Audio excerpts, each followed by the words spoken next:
The door to Wade's apartment burst open with a dramatic kick, nearly taking it off its hinges. A red and black figure, arms outstretched like a victorious gymnast, twin katanas clinking against his back as he struck a dramatic pose. "Honey, I'm home." And I only got shot like 8 times. That's a new record. Somebody get me a medal, or a cookie, preferably a cookie. Wyan, comfortably sprawled on his ratty couch with a blanket draped over his lap, barely flinched at the sudden entrance. Wade Wilson. A mercenary, a loudmouth, an unkillable menace to society. He had never been known for subtlety. His entrances were always something between a Michael Bay movie and a toddler hyped up on too much sugar. They glanced over at him, arching a brow. 8 times? You're slowing down. In your old age, Wyatt said, making Wade gasp. A hand flew to his chest, in mock offense. "Excuse you, I'm in my prime, my beautiful, cancer-ridden, severely scarred prime." He yanked off his mask with a flourish, revealing a familiar, melted-looking face, and then wiggled his nose and eyebrows. "Miss me?" Wyan snorted. "Of course. The apartment's way too quiet without you talking to yourself." "Talking to myself?" Wade gasped, dramatically, plopping down beside them, nearly crushing their legs and put the process. "Excuse you, but I was having an in-depth intellectual debate with the voices in my head. You wouldn't understand because, you got that normal brain and all." They rolled their eyes, but they let him have that one. After all, they'd missed him. He noticed the half-eaten takeout containers and the coffee on the table. Probably from the place down the street where they decided to order dumplings. The apartment itself was still the same mess it always had been. A charming mix of discarded weapons and weird knickknacks. Was that a stuffed unicorn wearing sunglasses? And pizza boxes stacking like a depressing little tower. "So," he leaned back, propping his feet up on the table. "Tell me everything I missed. Did the world end? Did the Avengers finally put a restraining order on me? Did Spider-Man finally admit he has a fat crush on me?" Ryan hummed. No, and definitely not." "Damn, I was rooting for the last one." They chuckled, but it was brief. Wade caught the way their fingers twitched slightly under the blanket, the way their shoulders stiffened just a fraction when he got too close. Normally, Ryan wasn't the type to fidget. He tilted his head, narrowing his eyes off suspiciously. Something was off. Not a bad off, but a weird off. His danger senses, which were usually reserved for bullets flying at his skull, tingled in a very different way. A gut feeling. Wade's voice dropped, just slightly but playful, but it was laced with something sharper underneath. "So, what's up with you, Sugar Plum?" Wayne blinked. "What do you mean?" "I mean," he dragged out, shifting closer and staring at them. "You're acting all weird and mysterious, which normally is my thing, by the way. Are you hiding secret identity? A second family? Did you finally give in and get a TikTok account?" He gasped. "Babe, are you on Fortnite?" They shoved his shoulder. "God, Wade, no." "Then what?" he asked. "Nothing," they said too quickly.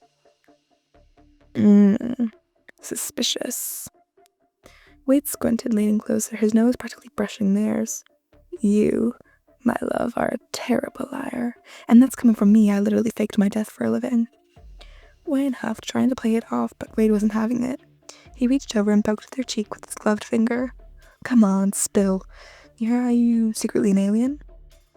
"That should be kinda hot." "No." "A time traveler?" Wade tried again. "No." "Did you kill someone?" "Jesus, Wade, no." "Do I need to kill someone?" "Also no." He wiggled his fingers in front of him like he was casting some sort of spell. "Tell me your secrets, Ryan. I demand it, and I will not rest. I will be annoying about this." "You're already annoying," they corrected him. "Correct! But you love me for it." They let out a laugh, but immediately smothered it, shaking their head. Wade caught it again, the way their expression flickered like they were weighing something. But whatever it was, they weren't really ready to say it. And despite his usual bullshit, Wade actually knew when not to push it. So instead of pressing them, he shifted gears. Alright. Fine. Be all broody and mysterious. I'll get it out of you eventually. He dramatically stretched on the couch, draping his legs over theirs. But until then, movie night? I am so in the mood for something like terrible. I'm thinking Nicolas Cage levels of terrible. Why an exhale, relieved to change the subject? National Treasure?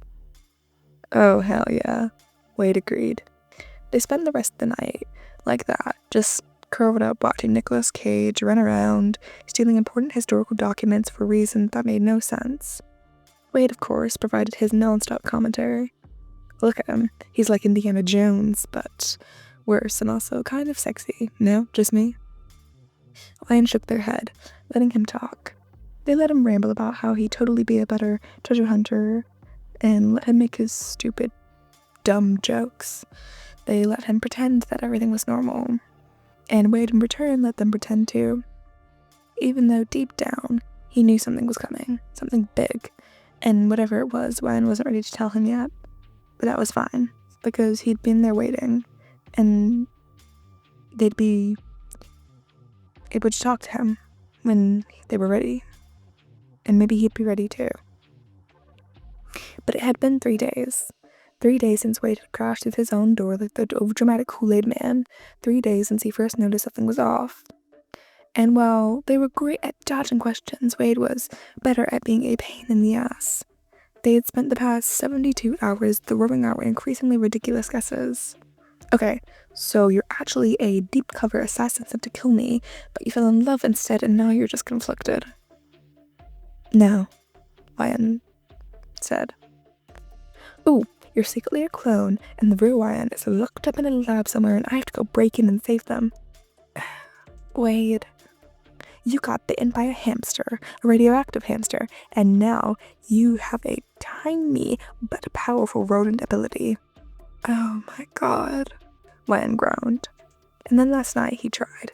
You're pregnant. The way Ryan froze for a second before laughing it off, it had set off every alarm bell in his fried little brain. So today Wade was on a mission. A very serious, very professional mission, which mostly involved staring at Ryan from across the couch with an intense, unblinking focus. Ryan attempted to eat their breakfast in peace. Wade? Ryan? They glanced up, catching the way he was watching them with that particular suspicious raccoon look. What are you doing? Just looking. Why? Ryan asked. Because you're my muse, my everything, my shining star, Wade said dramatically. They squinted. No, you're just being weird. That's rich coming from you. He shot back, sitting up and planting his feet on the floor. You're hiding something. No, I'm not. Lies, betrayal. He clutched his chest. I can smell the deception. Ryan groaned, pinching the bridge of their nose. Wade, just drop it. Can't, won't, don't wanna. He slid closer on the couch, crowding their space like a needy cat. A needy, annoying, ugly cat. Listen, babe, sweetheart, light of my life, you suck at keeping secrets from me. Your poker face is about as sturdy as my immortal compass. Ryan's hands clenched on the plate. I said drop it. That was new. The sharpness. It wasn't angry exactly, but it was something. Wade tilted their head. Ryan? They refused to look at him, and that hit him in a way that nothing else ever had. They always looked at him, even when he made the worst jokes, even when his mask was off, even when his face was its usual roadkill-looking self. But right now, they just couldn't. He swallowed. Hey, his voice was different this time. Softer, less Wade Wilson-like, more just him. Talk to me. Ryan pressed their lips together, staring down at their plate before finally sitting to decide. Their hands found themselves in their lap, fingers tangling and untangling. Then finally, I'm pregnant. The words were small, quiet, but they may have just been a grenade tossed straight at Wade's brain. He blinked. Once, twice. He opened his mouth and closed it again, then opened it once more. Ryan inhaled, shoulders tight. I found out a couple weeks ago. Their hands curled into tight fists. I didn't know how to tell you, and I don't know what you're gonna say or do, and Wade shot up so fast and nearly fell over. Holy shit, Wade said. Ryan flinched. He caught it instantly, and it slammed into him like a truck. They thought he was mad, or worse, they thought he was going to leave. He felt something ugly twist in his chest at the thought. So he did the only thing he could think of. He dropped back onto the couch, grabbed their face between his hands, and kissed them. Not his usual, over-the-top dramatic Wade Wilson kiss, but this one was different. Gentler, slower, real. When it pulled back, Ryan's eyes were wide, and Wade, well, his heart was doing something stupid and weird in his chest. "You're pregnant," he said like he was trying to wrap his head around it. Ryan nodded silent. "With my kid." Another nod. He exhaled, dropping his forehead against theirs. "Jesus Christ, I beg they don't look like me." Ryan let out a choked laugh, and Wade finally let himself breathe. "I mean, shit, Ryan, that's huge, that's insane. I thought we were gonna, say you had a secret gambling addiction or something, but no, you're just out here carrying a whole ass human like it's no deal." He leaned back, eyes wide.